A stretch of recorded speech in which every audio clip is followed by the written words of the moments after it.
Manifesto అనేది 5 ఏళ్ల period కి పనిచేసేది. 5 ఏళ్లలో వాళ్ళు అమలు చేయకుండా ప్రజలే తీర్పిస్తారు.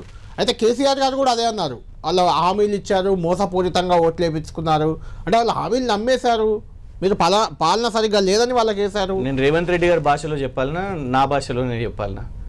చెప్పండి ఏ భాష. రేవంత్ రెడ్డి గారి భాషలోనే చెప్పాలని అంటే మరి 100 రోజుల్లో బాండ్ పేపర్లు రాసిన సన్నాసులు ఎవరండి? మరి చెప్పండి, 100 రోజులను ఎందుకు రాసిరు? 5 సంవత్సరాలని చెప్పేడుతుండే బాండ్ పేపర్ రాసిరు కదా మీరు. పోనీ తొలి క్యాబినెట్ మీటింగ్లోనే చట్టం చేస్తా దీన్ని అని ప్రచారం చేసిన, ఢిల్లీ నుంచి వచ్చి ప్రచారం చేసిన సన్నాసి ఎవరండి? మరి ఎందుకు అయిందా? చట్టం అయిందా? చెప్పండి. గ్యారంటీల చట్టం అయిందా? తొలి క్యాబినెట్ సమావేశంలోనే చేస్తా అని చెప్పారు కదా.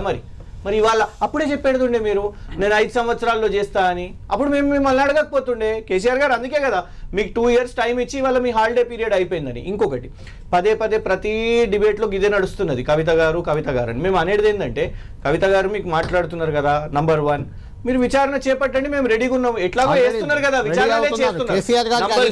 నంబర్ 2 కవిత గారిని మీ పార్టీ స్పోక్స్ పర్సన్ గా చేసేసుకొని మీకు నిజంగా అట్లనే పరిస్థితి ఉంటే నాకు అనాలని లేదు, నా టైం వేస్ట్ అది మాట్లాడటం.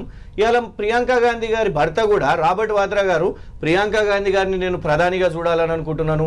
ఇంకొక ఎంపీ కూడా, కాంగ్రెస్ ఎంపీ, రాజ్యసభ ఎంపీ కూడా ప్రియాంక గాంధీ గారి నాయకత్వం తీసుకోవాలంటే రాహుల్ గాంధీ పనికిరానోడు అన్నట్టేనా? ఇక ఆ చర్చ పెట్టుకుందామా మనం? కవిత గారి చర్చ తీసుకుందామంటే ప్రియాంక గాంధీ గారి ప్రధాని, రాహుల్ గాంధీ పనికిరానితనం కూడా మనం చర్చ తీసుకుందాం.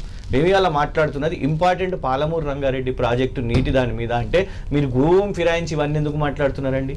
2024 December parliament answer, Chamala Kiran Kumar Reddy గారి ప్రశ్న, సురేష్ షెట్కర్ గారి ప్రశ్న కేంద్రము తిరస్కరించింది. దమ్ము లేదా కేంద్రం బీజేపీని అడగడానికి? దమ్ము లేదా బీజేపీని అనడానికి? కేసీఆర్ అంటున్నావు కదా, ఎందుకు బీజేపీని అంటలేవు? ఎందుకు ఒక్క మాట కూడా నరేంద్ర మోదీని నిలదీయడానికి ఎందుకు అంటలేవు? నీకు సలహాలు సూచనలు కావాలన్నా, నీకు కొట్లాట కావాలన్నా చలో, కేసీఆర్ గారు అందరూ వస్తారు నీతో పాటు ఢిల్లీకి, కేంద్రం దగ్గర పోయి కొట్లాడతాం. ఏమైంది నీ బీసీ 42%? కేంద్రంతో కొట్లాడుతున్నాను. శాతగాని దద్దమ్మ ఉన్న ఒక్క మాట కూడా బీజేపీని, నరేంద్ర మోదీ ఒక్క మాట నువ్వు బీజేపీని. రైట్. ఇప్పుడు డిపిఆర్